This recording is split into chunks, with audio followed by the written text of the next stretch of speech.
About time to begin Bible class this morning. It's good to see everybody. Hate to interrupt the fellowship that's going on, but we're picking up our thoughts this morning in the book of James, chapter 2. So if you'll be turning over there, I want to encourage you to keep those members who are on the prayer list in your prayers. There are a lot of things going on coming up in the next couple of weeks, so be aware of those events as well and participate as much as you can. It's always good to have the body together, and certainly this season we do have a lot of things going on and events, so look forward to seeing you at all of those as well. Before we get started, TJ, would you lead us in a word of prayer?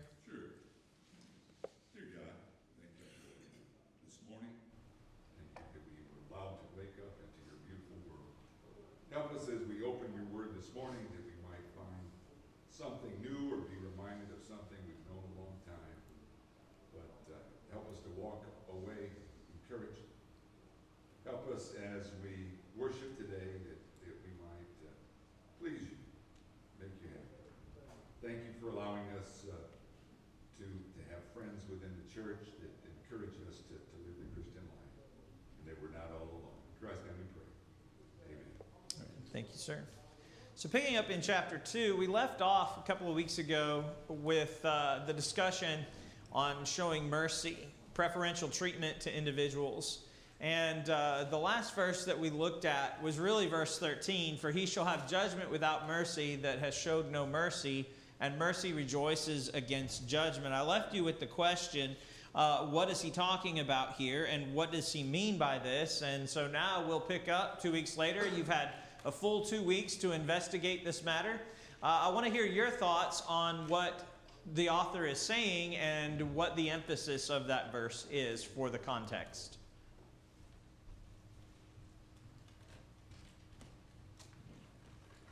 Again, you've had 2 whole weeks to look at this verse.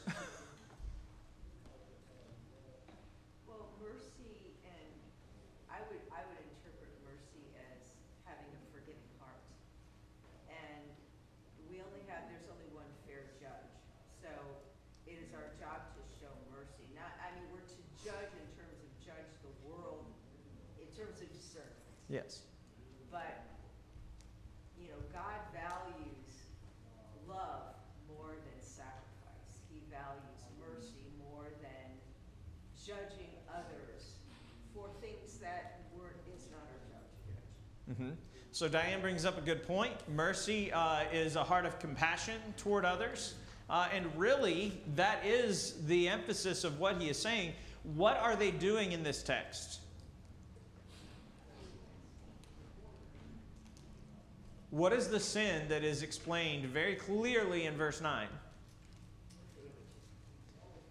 Favoritism, respect of person, showing deferential treatment to others based on what?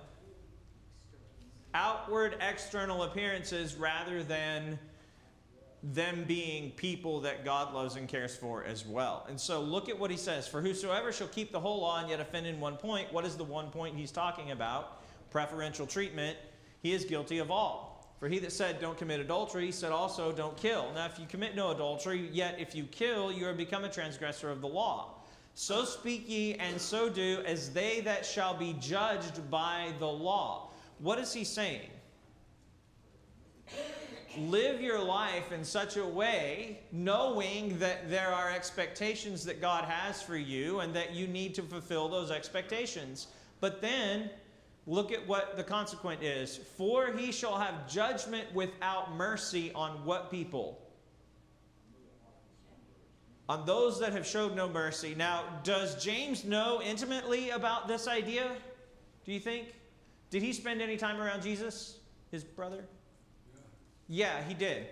And what parable did Jesus tell about mercy? One in particular.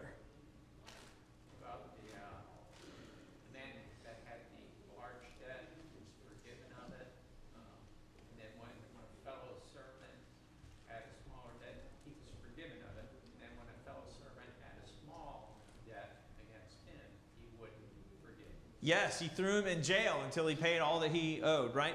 Yes, absolutely. So Jesus tells a parable about mercy. And so this man racked up a massive debt, okay, that he couldn't pay, and the master was lenient with him and let him off, knowing that he would never be able to pay that. And then what happened? This guy who was forgiven of a great debt had some guy that owed him the equivalent of $20, and he threw him in jail. Okay, so what is James talking about here? It's the idea of compassion toward others. So where does this fit in the discussion of preferential treatment? Are we compassionate on those who are of a lesser social class than us? Yes. We should be. Yes, we should be. That is the ought of this. But what tends to happen generally? We look down with, derision sometimes on those who don't have a lot. But the obverse can be true as well, and that's the one thing that we need to be careful of. I know that this can go both ways. People will speak poorly and derogatively, or derogatorily, I don't have any words this morning, in a derogatory manner about individuals who might have means, and be upset that they have a certain life situation, social class status, whatever it may be, and therefore treat them with derision and turn around and esteem the poor. Is there anything inherently meaningful in the possessions we own? Does that make us better or worse? No, not at all. Okay, so there is no value in the things that we own. I'm not talking about monetarily, I'm just talking about spiritually. Do they make us better people? No, those things do not. Stuff is just that stuff. It does not affect the intrinsic value of people. Yes, ma'am, Yvette? I'm not sure a lot of times that we look down on people so much is that we just don't take the time to get to know them. Mm-hmm. We just overlook because we're too busy or we don't have time for that or whatever. It's not that we necessarily look down on them. We just don't take the time like we should. Certainly, us being caught up in our own world and not paying attention to others is certainly a pitfall or trap as well. I would definitely agree with that. So some of the things that we do may not be out of malice, just may be out of a lack of care to those that we're around. John? How about towards people who willingly ignorant? What's that? How about towards people who willingly ignorant? How do we act towards people who are willingly ignorant? They want to be ignorant. You Well- gotta tell them like it is, don't you? Well, there is, but we're not talking about that. We're talking about the way that we treat people based on the things that they own, their material goods. And that's what James is referring to here. It's like the willingly ignorant can tell like it is. Yeah, so certainly we need to teach the truth. You are correct. But we need to have mercy here in this respect. Why? Because mercy rejoices against judgment. Is it our job and our place to pass sentence? No, it is not. That is the Lord's and the Lord's alone. I am not in God's place in that respect. Now, should I speak the truth about manner of living and conduct and what God expects? Yes, always. In every place, we have that obligation. Galatians 6 is very clear about this. Matthew chapter 7 is very clear about this. John chapter 7 is also very clear about this. So there are expectations for us to explain what God's will to humanity is. But that doesn't mean that we are the ones that sentence them to their final destination. John? Well, how about Ezekiel, 1 Corinthians 2:15, the spiritual man judges all things. We don't supposed to judge. Past sentence. Okay, so again, we need to understand in English, judge can mean lots of things. It can mean to determine, it can mean to pass sentence. Right? When we look at what the text tells us, there is definitely an expectation that we make discernments. Okay? John 7 and verse 24, judge ye not according to appearance, which what is going on here in James chapter 2? Judging according to appearance, but judge righteous judgment. Matthew chapter 1, Jesus there says, judge not lest ye be judged. Why? For in the same measure you judge, it will be measured back to you. So what is the declaration of Christ there? Making discernments about individuals, okay? Not passing a final sentence. And that's very key. Okay, we can be fruit inspectors. Continue on in Matthew chapter 7. And look at what Jesus says. By your fruits you shall know them, right? Okay, so what fruit they're bringing forth is indicative of the heart of the person or the individual. So when we look at James chapter 2, we're talking about making judgments based on external factors. Judgments based on social class and that kind of thing, not on any other merits whatsoever. Chance, James is not talking about whether or not you judge, but he's talking about your behavior after you determine something. Yes. And that's what, James is very, to me, logical. It's very plain. He talks, even in the last part of that verse, he says, mercy rejoices against judgment, which means mercy rules over judgment. And that means after you find a situation, you look at it and you realize that mercy is what's needed, not particularly aggressive judgment. Yes. And that's what I think James is talking about, our behavior after we determine something. That's exactly right. So how does the judgment affect our behavior? What are we doing as a result of the ideas or thoughts that we've already predetermined about someone or where they're at socially or when they come into our midst? You're absolutely right. And what were they doing here? Anybody recall previous passages? It talks about them making decisions where it was obvious that they thought the people that came in of lesser appearance, they judged as not being as important as somebody with, more important appearance. That's exactly right. So if somebody had more stuff, it looked like they were wealthier or could be more influential, they were given seats of prominence. Those who were not, those who were less esteemed, less well off, were put in the back. And so the treatment of those individuals that came into their assembly was based on their social standing, their social class. And this is a problem. All right. Now, is this a problem that we face in the church today? What do you think? I think it's a problem that we all face in our lives, and so can permeate over to a congregation if we allow it. But it's something that, we all look at things and make judgments, and how we act on those judgments is really what determines, our righteousness, if you want to put it that way. Yeah, absolutely. So, yes, we do have the ability and even sometimes the tendency to make discernments about people based on what they own, what they possess, those kinds of things. This affects the church, I think, in some ways that I've seen as a minister, in which elders have approached me. No one here, by the way. Let me preface it with that. Have approached me and said, hey, you need to go see this person because they're a large contributor to the congregation. You need to make sure that you make regular visits to their house and don't worry about these other people over here because they don't give. Those words were spoken to me verbatim by an elder. Did he have a problem with this? Yeah. Problem probably pursued into other ways, covetousness and that kind of thing, and, wanting to make sure that they were getting that paycheck. And that's problematic in the church when you begin to elevate members based on their social class or status. That is a no-no. Does God do that with us? No, thank goodness. Did he say, hey, if you're poor, you can have a little bit of my grace, but these other rich people over here, they can afford more, so I'm going to give them more of it. Is that how God has laid out salvation? Thank God he did. I'm broke. No, yes. John, that's true. So, yes, we're glad that God does not treat us that way, and that's the point. If we're to be like Christ, okay, that's where the term Christ-like comes in, then we need to have the same eyes that God has toward all people, and that all people are in need of salvation, okay, and not unfair treatment. That's the difference. Any other thoughts on this before we move on? Yeah, so real quick, working uptown Charlotte, you see a lot of the street people, right? Mm-hmm. Those are like the most destitute. And I don't judge them, obviously, because of who they are and where they are and, the troubles they're in. I make a discernment, like I'm walking by and it's like, well, should I even approach them? Is it safe to approach them? Are they on drugs or mental disease? How can you help them? And it's like, a lot of times you just don't know what to do.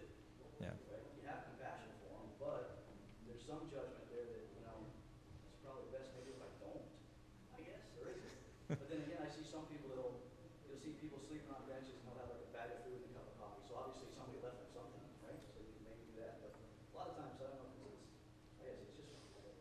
struggle with that because after you walk by, it's like, well, is that a test? Should I, am I going to have to answer to that? It's hard. Yeah, I tried to help one guy that lived under a train trestle one time. He set up camp under there. And I thought you could talk to him and approach him because he'd talk to you as you walk by. And I asked him, what do you need? Can I help you with? And he wanted a new chair. He had a beach chair, and he wanted a new chair exactly like that. Told me where I could get it. And he didn't care about food, didn't care about clothes, didn't care about anything else. Yeah. So, So that's a unique situation in the sense that we have a lot of people who choose to live that lifestyle and choose to, pursue whatever that is. And there's a lot, by the way, in Rock Hill. Does that mean that we go drain our bank accounts and give them to them all and God will just make up the rest? I don't know that that's necessarily how we approach that. But what if that person came into our services? How would they be treated?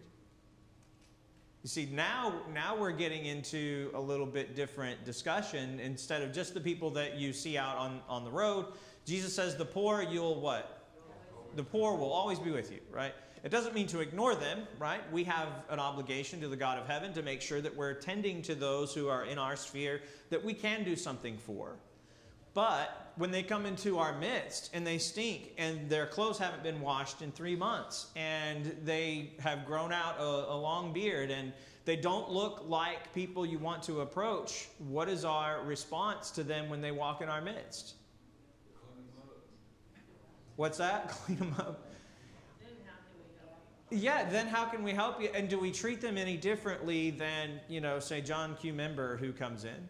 Hard not to. It is hard not to, but that's where we have to get over this sense of individual worth based on outward appearance. What about the guy that shows up in our midst who's wearing a 3-piece suit and just by what he drove to services that morning that he's a gajillionaire? I treat him just like I treat anybody else here. Well, good. I mean, we should treat him like we should treat everyone else, but just like the guy that walked in from the street. Should there be any difference in the way those two are treated? No. Unfortunately, the pitfalls of people's thinking is that in congregations, those two are treated very differently. And that's what we need to make sure that we're not doing. All right? Any thoughts I think on this? you haven't focused on it, but on verse 12, kind of helps me a lot understand the whole passage. Mm-hmm. Is if we look at it with God's eyes, 10 and 11 point out to you that you're a transgressor. Yep. No matter, your sin might be different than mine, but we both stand equally condemned under the law. Mm-hmm. And so, if we recognize that he showed us great mercy when we didn't deserve it, how can we treat anyone else any differently if we understand what he did? It's like this parable of the unmerciful short servant. Yes, and that's the key. Verse 12, so speak and so do, right? So your actions should reflect your lifestyle and your choice of pursuing God. And you're absolutely right. How could we allow ourselves to be influenced by such meager factors, right? How could we allow ourselves to be influenced by just the outward appearance, right? We are going to stumble and fall. We realize that is, innate to every individual. But can we mitigate this kind of treatment of others? And you're certainly right. That is the key. Any other thoughts? Excellent. So, faith and works. This is really where we appeal to James, I would say probably the most, maybe excepting chapter 3. But everybody's familiar with this passage. But look how it ties into what we just discussed. What does it profit, my brethren, though a man say he has faith and have not works? What were we just talking about? Preferential treatment of individuals that come into our midst and how we're treating them. So again, the outworking of the faith that we profess versus the faith that is actually executed in daily conduct. He says, though a man say he has faith and have not works, can faith save him? If a brother or sister be naked and destitute of daily food. Now, key part, if who's naked or destitute? brother or sister, fellow Christian. Does this mean that we exclude those that aren't? No. Galatians chapter 6 says, we therefore have opportunity, let us do good unto all men, right? Especially those that are of the household of faith. He says, and one of you say unto them, depart in peace, be warmed and filled. Notwithstanding, you give them not those things which are needful to the body, what does it profit? Even so, faith, if it has not works, is dead, being alone. What is he arguing here? And how does he make the argument between faith and works? Well, if you're seeing a brother or sister, I mean, you're being exposed to them on a regular basis. Uh-huh. Their needs are not being met. And all you say to them is some nice words. You don't have the works. Okay. You might have the faith, but you really don't even have the faith. That's what he's getting at, because you're not doing anything for the person. Okay, so great summation. If we see a brother or sister, or someone that we come into contact with regularly, and we're not taking care of their needs, then, you know, as Ken says, we clearly don't have the appropriate faith, and that also means that we're not going to be doing those things. So how does this translate to my relationship with God? To me, I mean, you look at it in a more broad picture, but to me, it's the overall understanding of what faith truly means. And James is just, to me, using a practical example of saying, if you see somebody that needs something, and tell them, go away and be nice, you know, be happy, and don't do anything about the situation, then the reality is you're not doing anything. Yep. And he brings it back to the aspect of faith. If you really have faith, you really believe in God, and you will actually act upon that faith, which translates, we would say, he uses the term works. Mm-hmm. So he says, if your faith is, to me, is not strong, it's not truly correct faith, you won't do anything, but if it is, it translates into doing something. Yes, that's exactly right. So the example that is used here is one that we're all familiar with. If we see somebody who's in need and destitute and we don't give them those things, but we say the things, does saying the things equal or is it equivalent to the doings of the things? No. And so translate that, move that over into your Christian life. Does saying I love God, does saying I believe in God translate to the action of you actually living a life that evidences that statement? No, and that's the point, because what has he just told them? Y'all are respecters of persons, meaning you're not living out your faith in the right way. Faith without works, right? Faith that says it's faith that does not do what God asks you to do is no faith at all. Jesus says, if you love me, say that you love me, right? John 14:15. Yeah, wait a minute. I know somewhere he says, just say that you love me and you're fine, right? Tell other people that you love me and you're fine? Tell other people that you're a Christian and you're fine?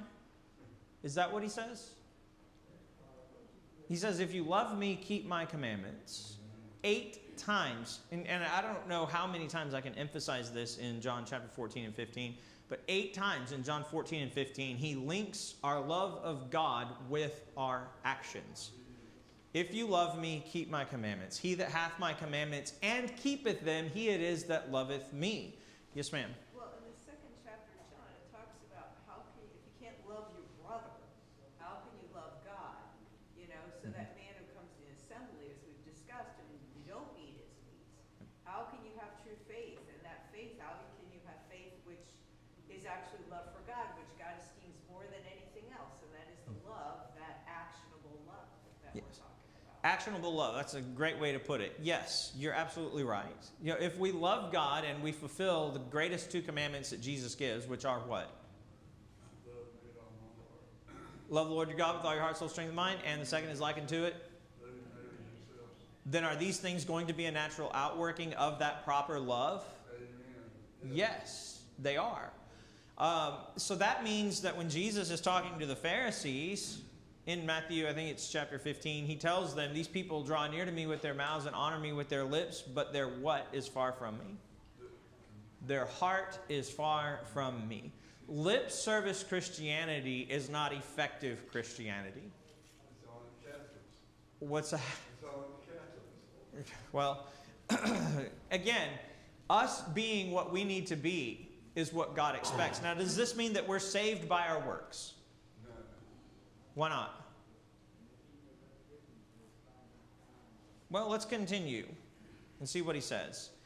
Yeah, a man may say, you have faith and I have works. Show me your faith without works, and I will show you my faith by my works. You believe that there is one God, you do well. The devils also believe and tremble. But wilt you know, O vain man, that faith without works is dead? Was not Abraham our father justified by works when he had offered Isaac his son upon the altar? Seest thou how faith wrought with his works, and by works was faith made perfect? And the scripture was fulfilled, which says, Abraham believed God, and it was imputed unto him for righteousness. And he was called the friend of God. You see then how that by works a man is justified, and not by faith only. Likewise also was not Rahab the harlot justified by works when she had received the messengers and had sent them out another way? For as the body without the spirit is dead, so faith without works is dead also. So, are we saved by works? Yes. Miss Brooke.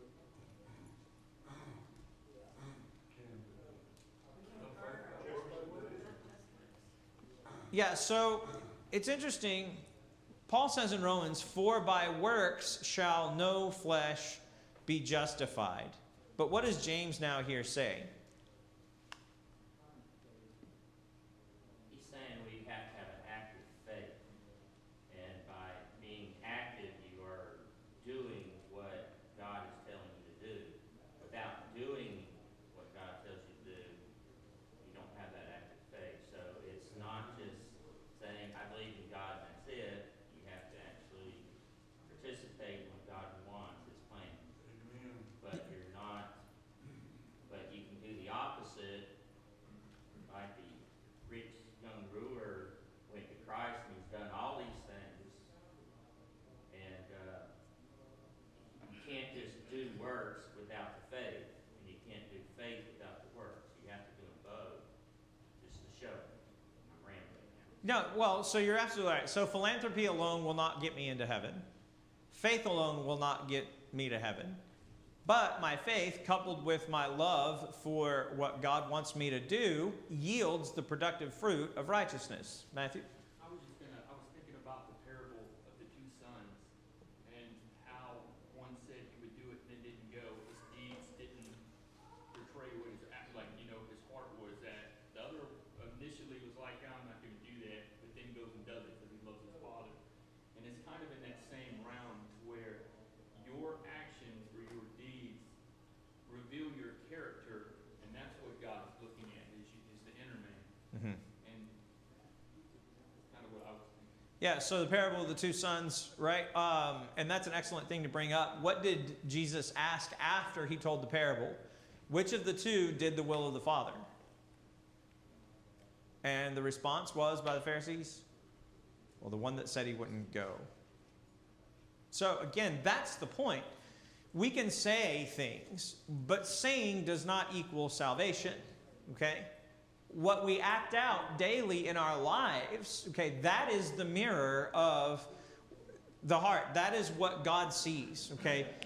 So when we talk about faith and works, many have put Paul and James side by side and said, see, they contradict. Does James contradict Paul, or does Paul contradict James? No. Do you think Paul knew about this work when he wrote the letter to the church at Rome? Yeah, more than likely. Okay? If he was in the Christian community and James wrote this, early on in the 40s, then no doubt Paul had some knowledge of it. But guess what? They're also speaking from the same source. So is Paul going to be contradicting what James says? What is Paul's argument against works? Can someone articulate that for me? That God, it's as if God is indebted to you. You're just doing what you're supposed to do. Yeah, so it can be a creditor payee type setup where one believes that God is indebted to them. Now in Romans in particular, what is Paul emphasizing? What kind of works? Well, it's dealing with the old law, really. And they're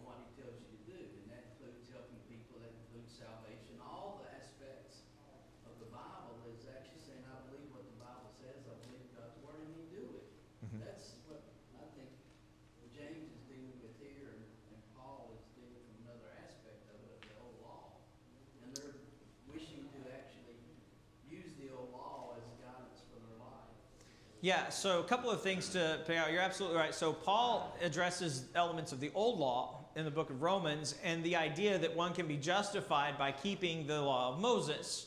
And that's never going to happen, okay? Otherwise, that would have remained in place. They weren't going to be justified by that law. But now we move over to James, and what's James talking about? The idea of faith linked with active obedience, right? And active obedience is the outworking of a natural faith. And that was an excellent point in the way that you put that. If we don't live what we believe, do we really believe it at all? I know people who profess to know God, right? And we hear this verse, they profess to know God, but in works they deny him, being abominable and reprobate, and unto every good work, or being abominable and something, and unto every good work reprobate. You'll have to check me on that verse. I can't remember. I think that's Paul talking to Timothy. But again, you get the idea. If we profess to know Christ and don't live that, does that translate to salvation? No, we can come here and sit in a pew and hear somebody talk. We can listen to a Bible class. We can do all those things. But if it does not translate to action in our lives, making sure that we are what God wants us to be, then that will never save. Now, again, there's no contradiction between Paul and James because Paul is dealing with a different issue altogether. Paul is dealing with the idea of justification by works of the law, whereas James is dealing with justification through works, that is the natural outworking of obedient faith. Now, Paul addresses this in Romans chapter 4 by declaring Abraham being justified for what? For what he did. Now, guess who uses that same example right here? James. So we know they're talking about two sides of the same coin, okay? It is not the work itself that justifies us, okay? If Abraham took it unto himself to go up to Mount Moriah and offer Isaac, would God have been pleased with that? No. God would not have been pleased with that. Because did God want child sacrifice? No. But what did God ask Abraham to do? God gave him a command and told him to go and offer on the mountain his son, his only son Isaac, as a test of faith. And what did Abraham do? He responded in obedience. He did what God asked him to do. You see the difference? It's the faith that is coupled with the obedience and the obedient action that causes salvation to be affected. Okay? Is there anything inherently spiritual in the water in this bin behind me? No, it's Rock Hill water. It's city water. Okay? There's probably nothing spiritual about it. But is that the water that saves me? Or is it my obedient faith in God that he will perform his part when I do my part that God has asked me to do, that gives me the salvation that I seek? It's the latter, not the former. Well, it's not the obedience that saves you. It's the faith that saves you. The obedience is just proving that you did have the faith. Right, our faith in God that he will work out his part of my obedience to him, right? So I trust that God is going to make good on my salvation when I am obedient and faithful to God and I have confidence in him. I agree with that 100%. So again, but then what does that mean for daily conduct, daily living? You see, this is where it gets challenging because we might examine our motives and think, okay, am I doing these things because I love God and he wants me to do them, or am I doing them just to keep up appearances or for status quo, whatever it may be? You see, when Christianity becomes just rote and not a desire to serve or be pleasing to God, then there's a problem. What has God always desired of those that would seek him? Obedience. Well, obedience, yes. But from where? Out of their heart, right? So whenever the worshiper in the Old Testament offered their sacrifice to God, God's expectation was that they offered it with their heart. Now that's what David speaks to in Psalm 51. Thou delightest not in burnt offerings, else I would give it. Thou delightest not in sacrifices. The sacrifices of God are a broken and contrite spirit, are a broken heart, broken and contrite spirit, O God, thou wilt not despise. That's the point. Now, when we couple that with James and what James is talking about here in a very simple explanation about faith and works, he is in no way contradicting Paul. But he's letting us know that there's got to be something actionable in our lives that we are living out in obedience to God because of our faith in him. Yes, sir, Steve. To bring it kind of to us, when he was talking about this at this particular time, for the Christian then to go ahead and act out, they were subject to persecution, death, a lot of serious things because the Christians were being persecuted at this time. And then you bring it back to us, accusers and people who just listen and doesn't act upon that. And we're just personal shame that we don't want other people, it's an ego thing, we don't want other people to look at it. So the thing is, this is a very active thing that we're supposed to be doing. And you mentioned, accusers, there's a lot of people that just come, they're just Christians when they come to church once or twice or 3 times a week. So it is a call out for everybody to kind of do an internal evaluation of what you're doing. Yeah, absolutely. Jeff? You've heard the saying, walk the walk, talk the talk. Mm-hmm. Walk the talk, walk the walk. Yeah, absolutely. So Jeff said, if you you've heard the saying, if you talk the talk, walk the walk. I mean, those two go hand in hand. I've also heard it said, your mouth's writing checks, your body can't cash. Right? Sometimes that could be us, but it doesn't have to be. But look at the end result. For as the body without the spirit is dead, okay, there's a truth in that, right? When we die, our spirit goes on. So faith without works is dead also. Can these two be separated? No. There's no possible way, okay? Faith without works is not faith at all. Now, I will say, typically, as a generality, not as a specific instance for every individual, but generally speaking, in the ancient world, it was common that if you professed a belief in something, you actually acted that out. There was no divorce from what you said you believed and how you lived, okay? And so any individual who said, well, I'm, a polytheist, I'm a pagan, or these kinds of things, their lives fit nicely into that mold. They lived that viewpoint and what they said that they were. It's unheard of for someone to say that they have faith in God and then don't follow what God expects. But what do we see with Israel all the time throughout the Old Testament? They have a very real faith in God. What's unique about them is, do they care about what he said? No. So of all people who have a heritage of belief in God and God's dealings with them as a nation, it's Israel. And yet Israel refuses to apply the obedient action to the faith that they say they have, which is also somewhat interesting. You can look at some of them did not have faith in God at all, and they ignored him. But in the ancient world, I will say, generally speaking, it was assumed that if you had this view or belief, it wasn't just mental assent. It wasn't, okay, I acknowledge this fact as being true and I'm going to go live another way. It was, if this is true, then this has a bearing on my life, and now I'm going to live that way. Any other thoughts on this topic? I mean, we could spend the rest of, I think our quarter here, but I don't suppose we need to. I think everybody's got it.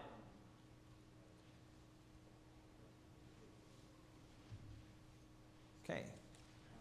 So, we'll jump into James chapter 3. I don't have it on the PowerPoint. That's fine. There we go. Do that. So no one's distracted.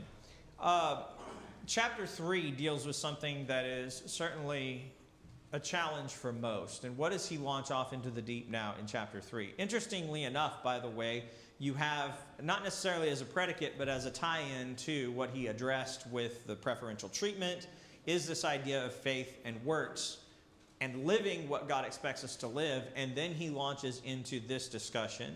Verse 1, my brethren, be not many masters, knowing that we shall receive the greater condemnation. For in many things we offend all. If any man offends not in word, the same is a perfect man, and able also to bridle the whole body. Behold, we put bits in the horses' mouths that they may obey us, and we turn about their whole body. Behold also the ships, which though they be so great and are driven of fierce winds, yet are they turned about with a very small helm, whithersoever the governor listeth. Even so the tongue is a little member, and boasteth great things. Behold, how great a matter a little fire kindleth. Now, a couple of things to note. Again, these are not separated arguments. What did he say in chapter 2? So what and so do, as those that would be judged of the law. So speak ye and so do as those that are judged of the law. Interestingly, now he ties the doing with the preferential treatment and faith without works, and now we're going to tie the speaking into the faith, the obedient, actionable faith. And what does he say? Be not many, anybody have a different term there? Masters? Teachers. What is he saying? Don't teach? Don't teach others? Be mindful of what comes out of your mouth, because it proceeds. If what? Well, what comes out of your heart, it's the condition of your heart that, is the creator of what you say, what proceeds out of the heart. But, Yes. That's okay. But hey, that's a great point, right? We know that out of the heart proceeds the things that we say. For out of the abundance of the heart, Jesus says, the mouth speaks. So that's absolutely right. But what's going on with teachers here? Well, I think James blends it in nicely with everything he talks about with the tongue. But here he's saying if you teach people, if you talk about the truth or communicate the truth, you better do it right because you're going to be judged by that. And then he goes on into the tongue and, the aspect of the negative aspect of saying the wrong thing or, talking about and doing all that, and you'll be judged by that. I mean, before he talked about works, here he's talking about actually that what you say is actually could be communicated as works or the judgment of works, is all I'm saying. Yeah, absolutely. So if you're going to teach, you're going to be judged more harshly because people are going to be doing what? They're going to be listening to what you say. Now, is that a scary position to be in? Yeah, spiritually, that's a very scary position to be in. And it was one of the reasons why I did not want to be a minister, is because I thought I will never know what I need to know in order to teach others, without being misunderstood or those kinds of things. It's very daunting, especially looking at this. But what appears to be the issue in the church early on was that there were a lot of people that were assuming a role of teacher and not understanding what they were teaching.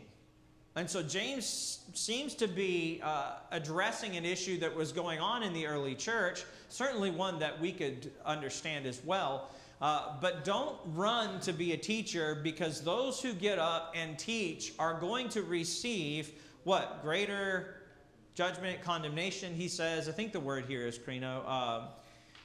But we're looking at a position that can be problematic if you don't know what you're talking about. Now, is this something that we face today? In what way do you think? Yes, sir, TJ. It's not so much that you don't know what you're talking about. You're telling somebody how to get to heaven. And if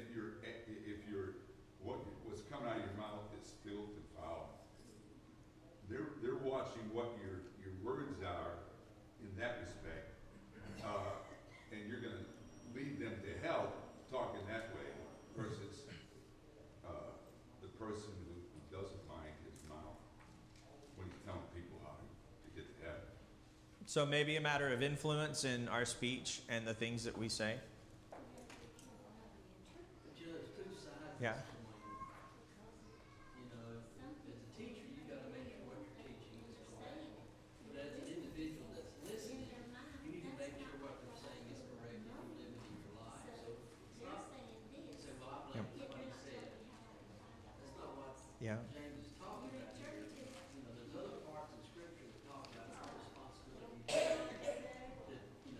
judge or ascertain what somebody's telling us is the truth. But at the same time, if you're teaching, if you're communicating publicly or individually something about God's Word, you need to strive to make sure that it's right, because you'll be judged according to that. Yes, absolutely. Well, I appreciate y'all's comments this morning, and we will pick up here. next week.